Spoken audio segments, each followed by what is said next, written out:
After I woke up that morning, I realized something was seriously off, not like I forgot to turn in my homework off, but more like I woke up and am a side character in a novel kind of off. Apparently, my sister Emily and I were cannon fodder villains in some messed up high school drama plot, and worse, the heroine had just transferred into our school. I knew Emily was going to do something dramatic, because that's kind of her thing, snatching top grades from people just for fun. And when she beat the new girl Rachel Lou in the ranking, I tried to soften the blow by sheepishly mumbling, "I'm sorry, I'm really sorry," even though I knew damn well Emily cheated and copied everything. I gave her a whole lecture about it at home, which of course she ignored. Then when Ryan Kim, the shiny golden boy of Crescent Valley High, handed Emily a love letter, I had to make up some BS to calm the storm Emily was stirring. So, I cried and went, she thought it was a declaration of war. She can't even read. Classic damage control. But then it got worse. Emily literally slapped Rachel across the face, and before I could die of secondhand embarrassment, I blurted out, "It's because Emily found out I like you." And then get this, Rachel, who's normally ice cold and looks like she sleeps in a fridge, actually lit up and asked, "Really? What the hell was I supposed to say to that?" It's not like I planned to fall for the heroine. I mean, I've always been good-looking, well-spoken, definitely not villain material in my mind. But then I looked at Emilish like one of those ancient Greek goddesses or a Disney villainess who looks too fabulous to be evil. You'd think she's the heroine, right? But nope. That title belongs to Rachel Lou, who walked into class wearing a clean-cut JK-style pleated skirt like she just stepped out of a shoujo manga. Her crescent-shaped eyebrows, long lashes, and voice that made the air slow down. Yeah, she didn't even have to try. When she slowly wrote her name on the board, I was staring hard. Like, I couldn't stop comparing her and Emily, back and forth, like a malfunctioning printer. I didn't even notice that my wallet was suddenly in my hand and I was counting how much allowance I had left. $500. Not enough. I nudged Emily and whispered, "Sis, I think I wanna sponsor someone." Without missing a beat, she hissed back, "I think I wanna slap you. What do you think?" Before I could reply, Ms. Walker slammed her palm on the chalkboard like a judge passing a death sentence and barked, "Jake Bennett. Emily Bennett. If you two have something to say, come say it in front of the class." And just like that, we were busted. She wasn't done either. She turned to Rachel and said, "You haven't been assigned a seat, right? Great. You'll sit next to Jake. Emily, you're moving to the front. No more chit-chat between you two." It felt like someone just stole my puppy. I was heartbroken. My perfect desk mate, gone, replaced by the girl my sister already hated. I knew right then it was my fault for staring like a creep. After class, Emily walked over to Rachel's desk, hands on hips like a cartoon villain, and smirked, "Heh, it's over. Here comes the cannon fodder to stir up the heroine." Rachel didn't even lift her head at first, then gave her a sleepy side eye. The tension in the room got thick enough to slice. So I pulled the dumbest move possible. I walked over, took a deep breath, and said, "Sis, you're not allowed to spit indoors." She turned bright red. "Who said I was gonna spit? Then what were you doing?" I asked. She choked and stormed off in a huff. Rachel was now looking at me like I'd grown two heads. I nodded politely and said, "Sorry, that's my sister. She's got issues. But her brain is mostly harmless. Please ignore her." Rachel blinked but didn't respond. Instead, she turned back to her book like I didn't exist. I pulled out a paperback novel from my bag, same one that literally fell from the sky and tripped me that morning. No joke, it came out of nowhere and smacked me right into the pavement. When I looked at it, the names of the two villains were Jake and Emily Bennett. What are the odds? I kept reading and found out that in the book, I was supposedly this slick, charming, school idol type. Every girl in school liked me except the heroine. My sister. Full-on psycho. Together, we sabotaged the male lead, bullied the heroine, and eventually got thrown in prison. Honestly, if we weren't different genders, we'd be sharing a bunk. I couldn't stop reading. According to the book, Rachel and Ryan Kim grew up together in a shady orphanage, got adopted into different dysfunctional families, and endured years of trauma. Rachel's adoptive mom, Mrs.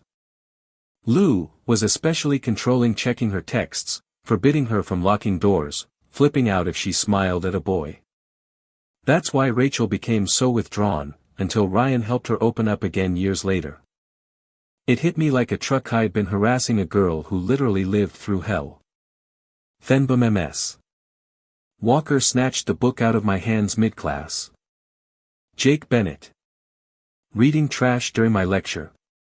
This is confiscated until graduation. I almost cried. But what if I don't live till then? She pointed to the hallway. Get out. Just as I dragged myself outside in shame, a quiet voice behind me said, I lent him the book. I turned and saw Rachel looking down at the floor. Can I have it back? MS. Walker didn't budge, but 2 minutes later, Rachel and I were both standing outside the classroom. I looked at her, confused. Why'd you help me? You didn't have to. She rolled her eyes. I wanted fresh air. Damn. Even her excuses were on brand. Still, the fall air smelled sweet, and I noticed osmanthus blossoms blooming down by the courtyard. Hey, you like osmanthus cake? I asked. My mom makes the best.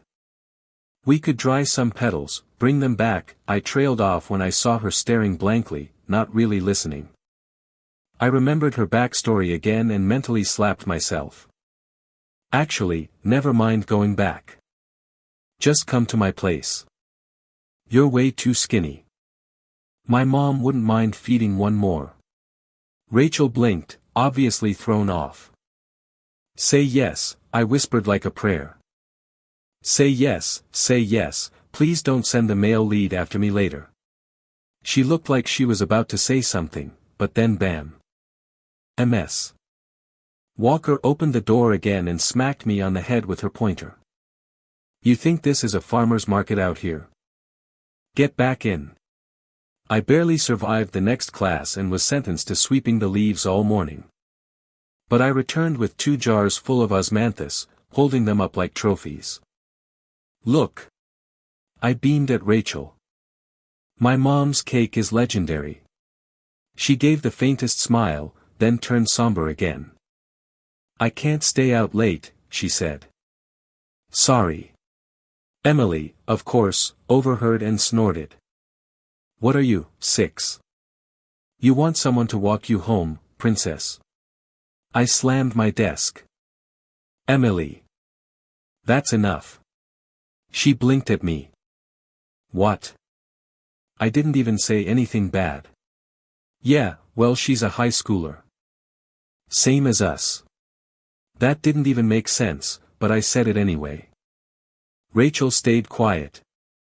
Emily looked stunned. Later that night, she asked me, why are you acting weird today? Why were you always defending that girl? I shot back, why are you always trying to fight her? Emily squinted. I don't know. Every time I see her, I just want to slap her. You're probably hitting early menopause, I said. At 17. Some people just have delicate hormones. I guilt-tripped her so hard she actually nodded and said she'd try to be nicer. The next day, I paired them up for PE, hoping they'd bond over badminton. It went horribly. They collided, fell flat, and somehow Ryan Kim showed up out of nowhere like a K-drama lead, ready to carry Rachel away like a princess. Except she stood up completely fine and said, I'm good. Ryan stared. You were on the ground for 5 minutes. She pointed at Emily's sprained ankle. I didn't even get a scratch. Ryan looked between them and muttered, green tea. I had no idea what was going on anymore. All I knew was that I needed to fix this plot before someone ended up in a full-on love triangle war. And judging by the way Rachel looked at me when I said my sister might have found out I liked her, things were about to get messy. So after that PE disaster where Emily fake-limped all the way to the nurse's office and Rachel casually walked it off like a superhero, I knew I needed to fix whatever curse the author of this novel had slapped onto our lives before we all ended up hospitalized again. Emily insisted she was dying, holding her ankle and whimpering like she'd taken a bullet. Ryan Kim, who was still very much convinced Rachel was some manipulative green tea type, kept throwing side eyes at her while clutching his own bruised knee. For some reason, he'd managed to injure himself. Couldn't ask me how. I blinked and suddenly they were both hopping around like synchronized penguins. The nurse gave Emily a magnifying glass examination and finally discovered a scratch barely the size of a paper cut. She handed her 2 band-aids and a bottle of spray and waved us off. I, trying to play the voice of reason as always, turned to Rachel and said, "Hey, since we're already here, maybe you should get checked too. Just to be safe." Rachel just shook her head, voice tight, "No need. I'm used to it." And that hit hard.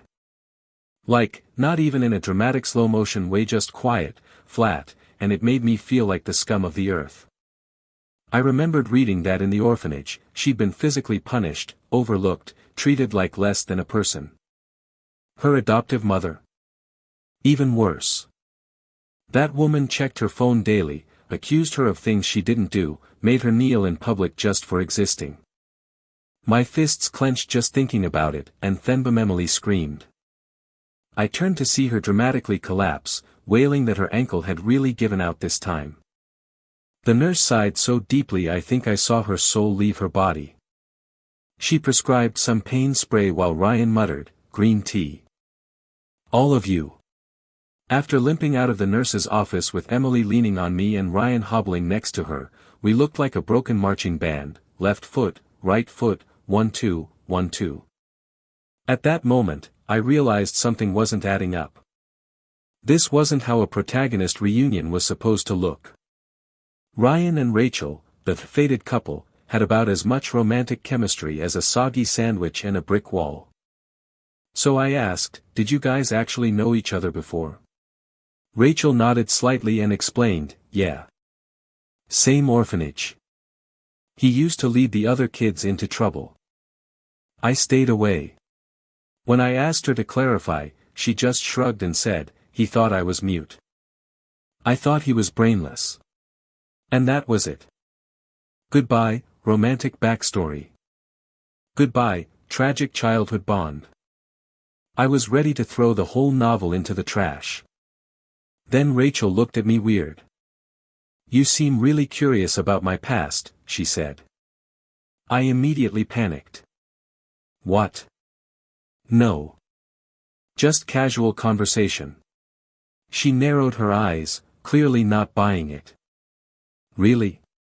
She leaned in, her face way too close for comfort, and my brain went into full blue screen mode. Before I could process anything, Emily's voice rang out behind me like a siren, "Jake. Get away from that manipulative witch. You're gonna get green tea poisoning." Ryan Kim shouted something incomprehensible right after, and the next thing I knew, both of them slipped on the stairs behind us and went down like dominoes. Again. I swear this high school is cursed. On the walk home, Emily kept limping and asking me if I thought she was cursed. "I mean," she said, "ever since you started talking to that Rachel girl, my life's been like a Final Destination movie." I nodded sagely. "Life is pain." "No, seriously," she whined. "It's like bad luck just follows her." "Are you sure she's not cursed?" I stopped walking, stared her dead in the eye, and said, "Emily, are you saying that just because she's an orphan, she's unlucky?" She opened her mouth, paused, and then actually looked guilty. "I didn't mean it like that," she mumbled. "I guess I've just been kind of petty. Thanks for calling me out. I'll try not to be such a jerk next time." I nearly choked. Growth? From Emily? I was witnessing history. Later that night, we were walking past a park on the way back, and I spotted Rachel standing under a busted streetlight with a woman short, furious looking, clutching a photo. That was her adoptive mom. We ducked behind a wall just in time to hear her screech, "After all I've done for you, this is who you're hanging around with? Boys? Really?" She slapped the photo into Rachel's face, the corner cutting a small gash on her cheek. Rachel didn't flinch. She just stood there, totally still, eyes on the ground. "Kneel," the woman barked. Rachel didn't move. The woman shouted again, louder, "Fine. You want to be defiant? Go ahead. But I'm going to track down every single person in that photo and destroy their futures. You think this is a game?" I could barely breathe. That photo? It was the one from the school event, the one with me and Rachel standing too close. My blood went cold. Suddenly, Rachel's voice broke through the silence. "I won't hang out with anyone anymore," she said softly. Then she knelt, right there on the cracked pavement under that flickering street lamp, her eyes hidden by shadows, her pride shattered like glass. Emily beside me was already shaking with rage. "Let me at her," she hissed. "Let me slap that woman into next week." I held her back. "No. We do this the smart way. If we don't fix the root of the problem, this'll just happen again." The woman finally turned and stomped off, dragging Rachel behind her like she owned her. Emily was pale, silent. I looked at her. "You okay?" She gave me a forced smile. "I just realized something, I was being a huge jerk. All this time, I thought I was protecting us, but I was just adding fuel to the fire." "You're not a villain," I said gently. "You just got caught in the script." She stared at me. "And you? You're in love with her, aren't you?" I didn't respond. I didn't need to. That night, Emily burst into my room at 2 a.m. shouting, "Jake! I never said she was cursed. I didn't know she was an orphan. Don't twist my words in your sleep, damn it." I rolled over and put a pillow over my head. Rachel acted colder than usual the next morning, but I could tell it wasn't her usual frosty shield, it was something heavier. Her shoulders were tense, her answers short, her eyes dull. I wanted to reach out, but I didn't know how. So I just stared. Until she got so uncomfortable she wrote the wrong answer on a test and glared at me. Later, Emily strutted over to her desk and tilted Rachel's chin up with 2 fingers. "See those 2 buildings outside," she said, pointing dramatically. "Yeah, our family donated them. Our names are literally on the rooftop rails. If you don't believe me, check before the janitors scrub them off tomorrow." I face-bombed so hard I nearly knocked myself out. Her acting was horrible. But it worked. Rachel's tension eased just slightly. For once, she didn't look like she was ready to bolt. Then she whispered, "You saw last night, didn't you?" I sighed, knowing there was no use lying. "Yeah. I'm sorry. We didn't mean to spy or laugh or anything. We just want to help." She was quiet for a long moment, then said, "Doesn't matter." I leaned forward, desperate. "Do you want out? Like permanently?" "Because Emily and I have a plan." Rachel blinked. "What kind of plan?" "A smart one," I said. "We're gonna play by your mom's rules and still beat her at her own game." That night, Emily and Ryan Kim were on lookout outside the school. I was inside with Rachel, coaching her like a drama club director. "Tell me again what things set her off." "Bad grades," she said. "Coming home late. Locking the door. And," she paused. "Dating." I nodded, circling that last one in my notebook. "Okay, time to fake some puppy love." I threw my arm around her shoulder, and we started walking toward the school gate, step by awkward step. The silence between us was way too loud. I could hear her heartbeat. Or maybe it was mine. Either way, it felt like something was about to explode.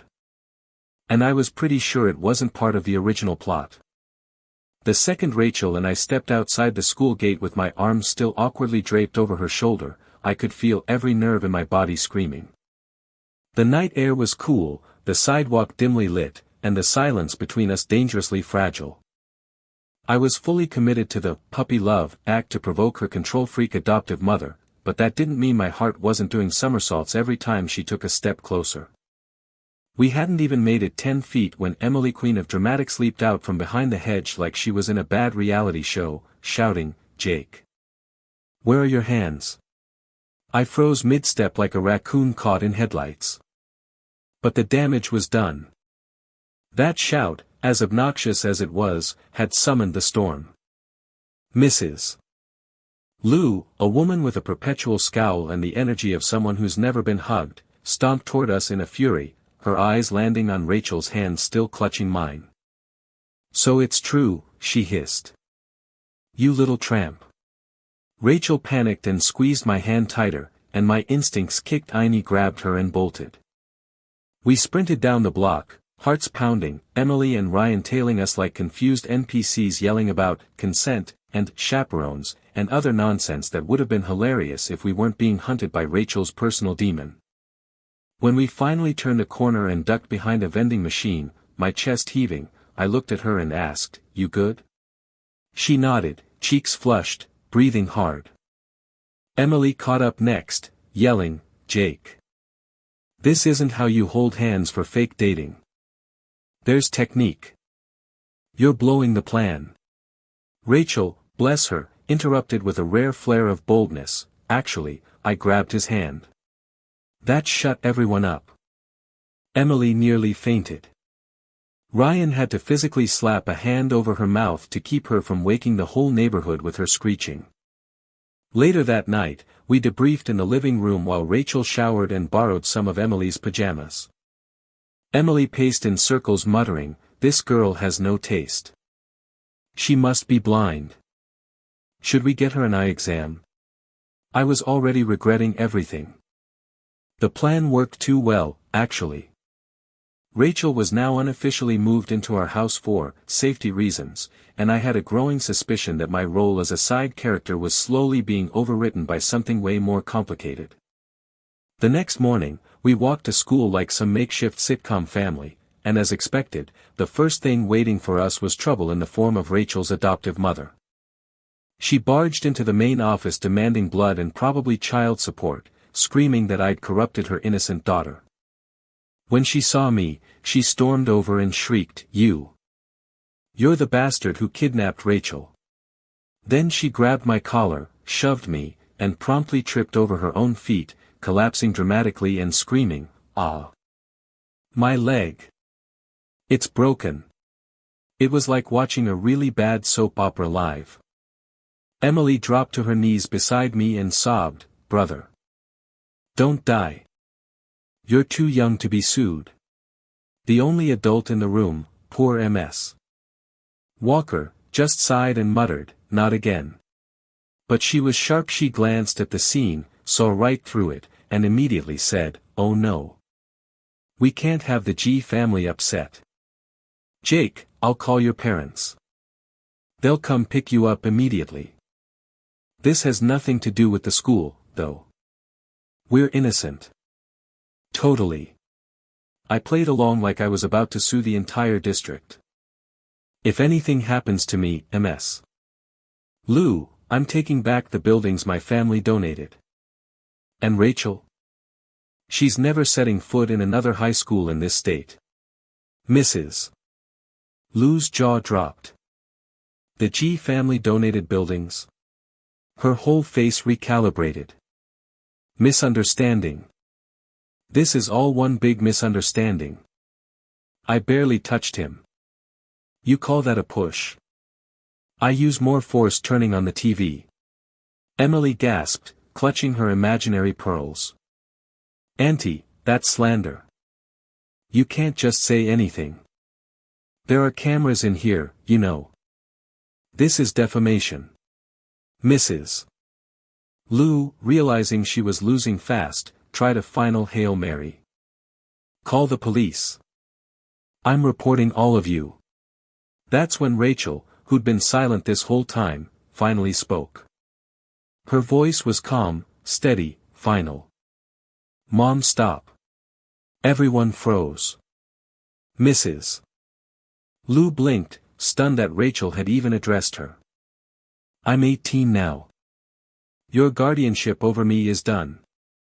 Who I talk to, who I live with, it's my decision. You don't get to dictate my life anymore. The power dynamic shifted instantly. Rachel was no longer the meek, silent girl cowering in corners. She was making choices. Taking control. And Mrs. Lou. She crumbled right there in front of us. Her anger gave way to exhaustion, her spine slouched, her voice cracked as she whimpered, "Why are you so ungrateful? I did everything for you. I fed you. Clothed you. Gave you a home." Rachel stared at her, eyes dry but voice soft. "And I was grateful. But if you ever truly cared about me, then let me go." With that, the room fell silent. Even Emily didn't have a snarky comeback. MS. Walker cleared her throat, picking up a random test packet just to look busy. "Well, that's enough drama for a Tuesday morning. You're all young. You'll get through this. Eventually, when you look back, it won't seem so big." We all filed out slowly. Outside, Rachel looked drained. I could feel it radiating off her like heat off asphalt. I hesitated, then reached out. "Hey, do you want to lean on me for a bit?" She blinked in surprise, then gave a small nod and rested her head on my shoulder. It was light, barely a touch, but it felt like the weight of her entire past was quietly melting into me. I wrapped my arm around her without thinking. I just wanted to help her breathe easier. Of course, that moment couldn't last more than 30 seconds before Emily screamed, "Okay. Time's up. You've hugged long enough. This is still a PG-13 school." Rachel pulled away with a tiny laugh, wiping her eyes. "Sorry, Jake. And thank you." I shrugged. "That's what friends are for." She smiled again, but her eyes, there was something deeper there. Something that didn't look like just friendship. Later that day, Emily finally topped the academic rankings. First place. I nearly fainted on the spot. "You did what?" I yelled. She shrugged. "I cheated. Copied everything from Rachel's last mock test. I just wanted to remind her that it's okay not to be perfect all the time." My jaw dropped. "You what?" She waved it off. "Relax. Mom promised me a new iPhone if I hit number 1. Win-win." I buried my face in my hands. "You're the worst role model ever." But weirdly, I couldn't even be mad.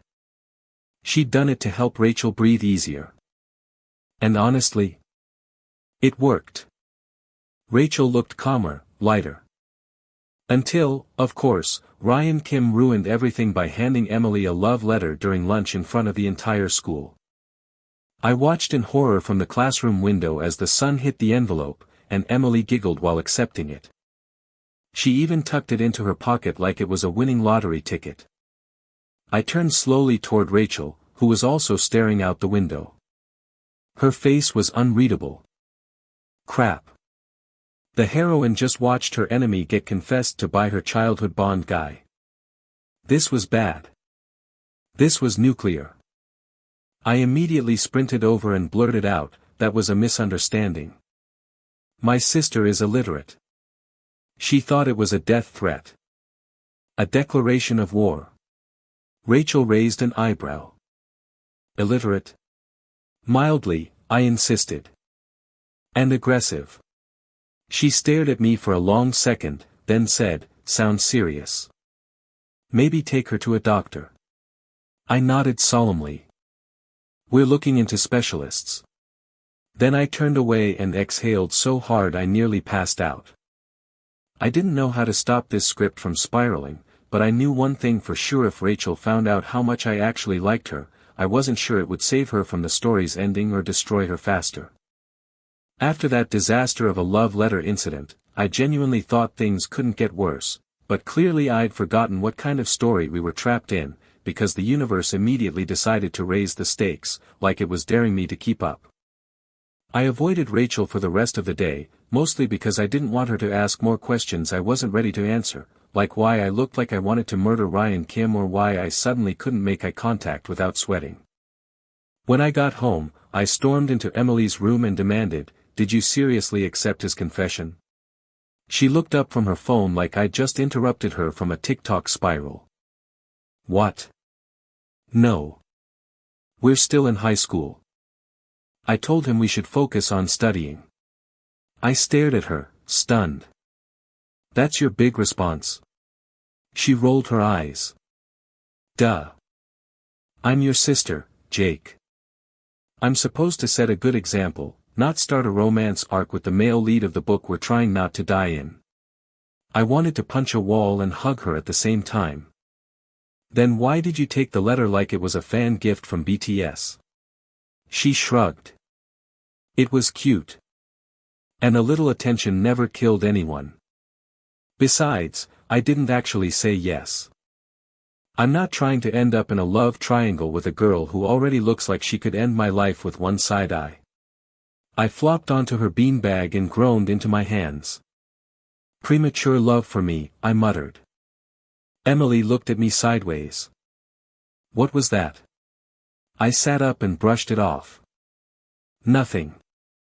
Just thinking about life. But in truth, I was thinking about Rachel. A lot. Way more than I should have been. And when I saw her the next day at school, bundled in a high-neck sweater despite the summer heat, I immediately knew something was wrong. There was a faint mark on her neck, just peeking above the collar, red and angry like it had been caused by something rough like a rope or a tight cord. I panicked. What happened? I asked, already stepping closer. She looked startled but didn't move. It's nothing, she said. I didn't believe her for a second. Did someone hurt you? Was it your mom again? Her expression froze. No. It wasn't like that. I reached for her collar and gently tugged it down, revealing the full red mark that ran from her collarbone to just under her chin. My stomach dropped. She flinched slightly at my touch, and that made it worse. Tell me who did this, I said, voice low and shaking. I swear it was Emily, she interrupted. I blinked. What? Rachel bit her lip, like she wasn't sure whether to say it or not. After the exam, she stopped me on the way home. She didn't want me to fall into the wrong path, or something. So she tried to give me some jade charm thing, but the cord got caught in my zipper and this happened. I stood there, frozen, while my brain short-circuited. So she was trying to protect you and ended up accidentally strangling you with a cultural artifact? Rachel nodded solemnly. Basically. I looked up at the sky like I was waiting for a lightning bolt to strike me. Emily, why are you still trying to murder the heroine? This is not the character arc we need right now. But then I realized something. This might actually be the perfect opportunity. I turned to Rachel, took a breath, and said the first thing that came to mind. Actually, it's not about you. Emily was just acting out because she found out I like you. There. I said it. The words hung between us like fireworks that hadn't gone off yet.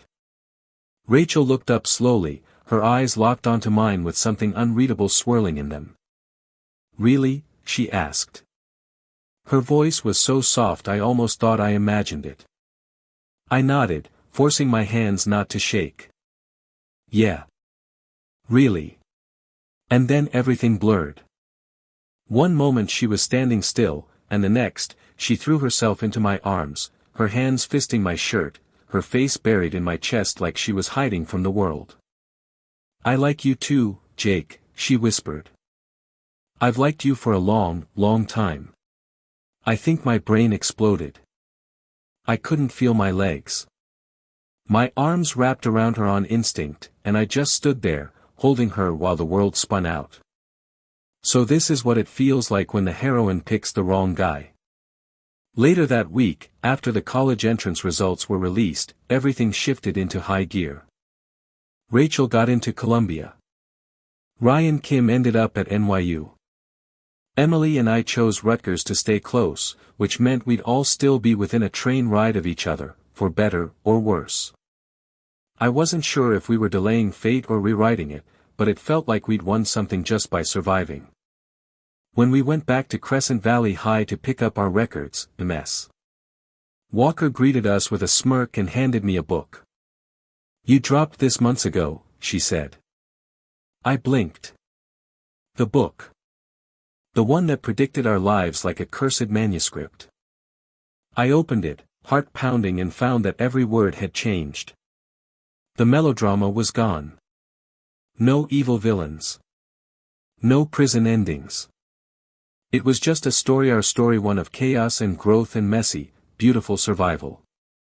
One line stood out on the final page, written in bold letters: "For the rest of my life, 3 meals a day, warm light and Jake." I closed the book, stunned. That was my name. Not the villain's. Mine. I looked up at Rachel, who was laughing at something Emily said, and suddenly everything made sense. We'd stopped being background characters the second we stopped playing by the rules. And whatever came next, I knew one thing for sure: I wasn't letting anyone write our ending but us. After that day, everything felt weirdly calm, too calm, like the story was holding its breath before the final arc dropped. Rachel and I were officially something now, not that either of us had labeled it. I guess we were both too used to walking on eggshells, too afraid that the moment we gave it a name, it would crack apart. But it was there, in the way she smiled when I showed up, in the way she waited for me after class even though we were heading the same way anyway, and in the way her hand sometimes brushed against mine like she wanted to hold it but wasn't sure if she could. I didn't push. I was too busy floating in the high of being chosen, even if I didn't know what came next. The weirdest part was that Emily hadn't even teased me about it. I think the whole fake strangling via jade amulet incident humbled her. Or maybe she just didn't want to risk losing her new iPhone privileges again. Either way, she stayed mostly quiet, which was how I knew she was scheming something. And I was right, because just a few days later, while we were all sitting around the dining table pretending to study, she leaned back and said, "So Rachel, when's the big date?" Rachel blinked, caught mid-sip of her tea. "What date?" "You know," Emily said innocently. "With Jake. You guys are dating now, right? Or is he just your emergency emotional support character?" I nearly choked. Emily, but Rachel didn't flinch. She set down her cup and said, "Soon, I guess. If Jake ever finds the courage to ask." I stared at her, and she stared right back, calm and unbothered, like she hadn't just body-slammed me emotionally in front of my sister. "You want to go out Friday?" I asked. She smiled. "Thought you'd never ask." Of course, the second she left the room, Emily cackled like a villain in an anime. "You're welcome," she said. "Don't mess this up, rom-com boy." Friday came faster than I was emotionally prepared for, and I spent way too long trying to figure out whether to go casual or classy, finally settling on, "I spent effort but don't want to look like I did." Rachel showed up in a simple white dress that made my brain short-circuit. She wasn't trying to look good for anyone. She just did. We were supposed to see a movie, but halfway through the trailers, I realized I hadn't been paying attention to anything except how close her arm was to mine. Then I noticed something off. She kept adjusting her collar like it was bothering her. "Too cold?" I asked. "No," she said, looking away. "Just itchy." But I noticed the faint mark again, like the rope burn hadn't fully faded. My chest tightened. Still healing? She nodded. It's not bad. Still looks painful, I said. She glanced at me, and for a second, I thought she was going to lie. But instead, she whispered, it's not the skin that hurts. It's just everything else. And what the hell do you say to that? I didn't say anything. I just reached out and took her hand. She looked surprised but didn't pull away. After the movie, we walked for a bit, mostly in silence. The city buzzed around us, neon lights bouncing off storefronts, people rushing past, but none of it touched the little bubble we were in. I stopped by a fountain and turned to her. So that thing you said. That you liked me. You meant it, right?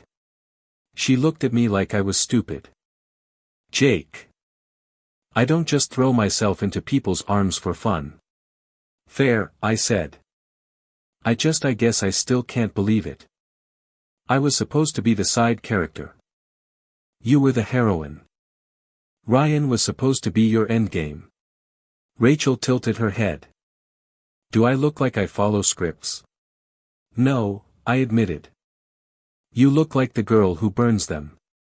She smiled then, a real one, and I swear the whole damn city got quieter for a second. Well, she said, then don't make me regret burning it for you. I won't, I promised. I meant it.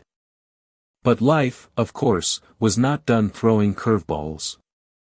Because 2 days later, while I was halfway through microwaving leftover dumplings, Rachel sent me a text, he showed up. My stomach dropped. I didn't even need to ask who. I just replied, where are you? Library, she said. He's waiting outside.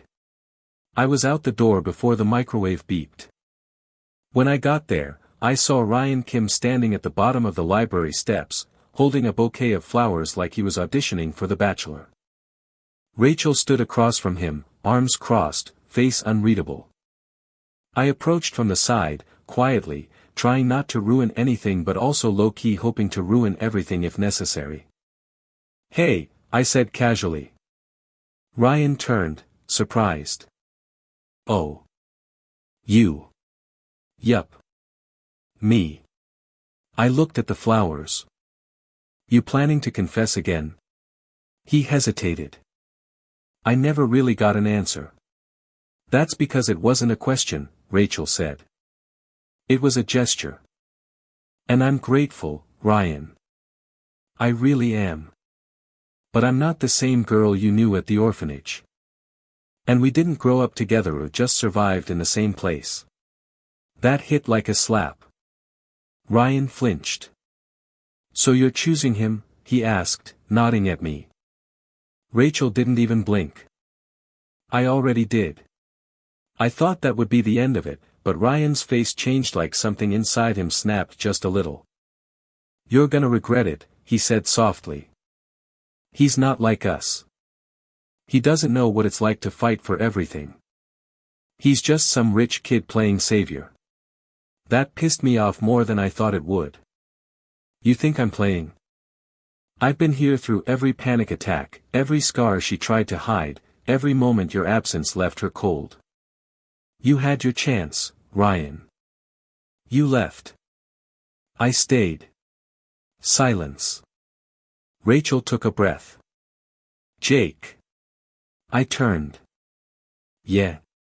Let's go. We walked away together, and for the first time in a long time, she didn't look back. That night, while Emily yelled at me for skipping dinner and eating vending machine peanuts instead, I realized something. This wasn't just a romance story. This was a rescue mission. For her. For me. For the versions of us that thought we were just extras in someone else's plot. And even though the climax hadn't hit yet, I knew the next chapter would be the one that changed everything for good. Senior year flew by faster than any of us were ready for, like the final few minutes of a movie that tries to wrap up every emotional arc before the credits roll, but even with all the chaos, somehow we made it through, Rachel and I hand in hand, Emily slightly less chaotic than usual, and Ryan Kim well, he disappeared for a while, probably licking his wounds or rewriting his character arc in another genre. Which was honestly fine by me, because the last thing I needed was a love triangle. Reboot when we were finally starting to feel like real people again and not paper dolls dancing on someone else's string, and when the last exam ended, I did what any sleep-deprived, emotionally drained high school senior would do: passed out on my bed and didn't wake up until the sun was already setting, the sky glowing orange and pink like it knew something was ending, and when I checked my phone, I saw Rachel had messaged me, "Where are you? You promised we'd watch the movie tonight," and I jumped out of bed like I'd been electrocuted, sprinted through the house yelling at Emily for not waking me up, only for her to emerge from her room groggy and confused and say, "You've been asleep since noon, how would I know you had a date?" Which, to be fair, was a valid point, but I wasn't about to let Rachel down again, so I dashed out the door, hopped 2 fences, nearly got bit by a neighbor's dog, and finally made it to the theater. Panting like I'd run a marathon, where Rachel was standing outside with a soft smile and a milk tea in her hand, looking like she'd already forgiven me before I could apologize, and she said, "Relax, there's still time before it starts," but I wasn't stressed about the movie. I was stressed because something about her felt off, like she was hiding something again, and that's when I noticed the high neckline of her dress despite the summer heat, and that's when I caught the glimpse of a faint bruise peeking out, like a shadow of what had happened before, and my heart dropped because I thought we were past this. I thought she was safe now, so I stepped closer, gently touched the edge of her collar, and said, "What happened? Did someone hurt you again?" And her voice shook just a little when she replied, "No, not like that, it's nothing serious," but I didn't believe her, not when she looked like she was about to flinch from her own memories, so I said nothing and slowly opened the top button of her dress, revealing a long red mark across her neck, not fresh but deep enough to have been serious, and I looked at her, stunned, betrayed by the silence between us, until she finally admitted, "It was your sister a few days ago," and for a second, my brain refused to process it because Emily, despite all her drama, would never until Rachel explained that it wasn't on purpose, that Emily had given her the jade pendant as protection, and when Rachel wore it, the cord caught on her zipper and choked her by accident, and even though the injury was unintentional, the timing was so messed up that all I could think was, why does my sister still manage to almost strangle the heroine every time we take one step forward? And I looked up at the sky dramatically like some ancient protagonist begging the gods for mercy, and then I did the only thing I could think of to salvage the moment. I told the truth, or at least part of it. I said, "Actually it's not because of the pendant or anything stupid like that, it's because Emily found out I like you," and she was angry but not at you, at me, and the moment the words left my mouth, Rachel's eyes widened like the night sky had just opened above us, and she asked, "Really?" like she couldn't believe it, like someone had finally turned on the lights in the room she'd been stuck in for years, and I nodded, even though my throat felt tight and my stomach was doing gymnastics, because this time, it wasn't just an excuse, it was the truth. I liked her, I loved her, in the most inconvenient, heart-wrenching, sincere way possible, and in the next second, she threw herself into my arms again, just like that day in the hallway, and said into my chest, "I like you too, Jake Bennett, I've liked you for a long, long time," and I swear, it felt like the entire universe paused for a second to give us that moment, like all the failed drafts and broken tropes and near-death misunderstandings were worth it just to hear her say my name like that, and I hugged her back with everything I had, because this was real, not a plot twist or a forced narrative or some tragic foreshadowing, this was us choosing each other, rewriting our roles without anyone's permission.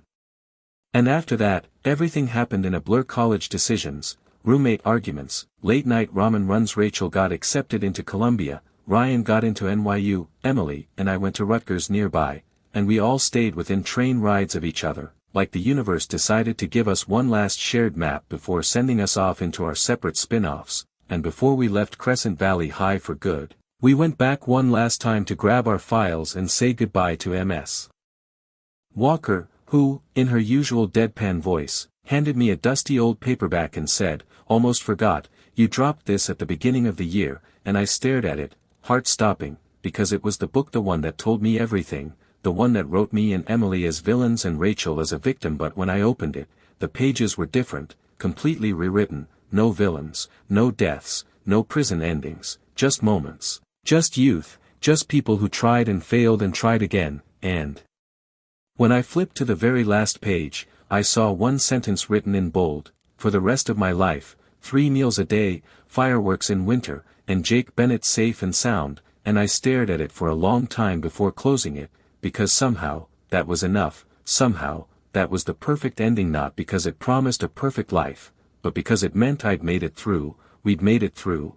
All of us cannon fodder and background characters and sidekicks, no longer trapped in someone else's narrative, no longer waiting for fate to hand us a line, just walking forward, one step at a time, into a story that we were finally writing ourselves.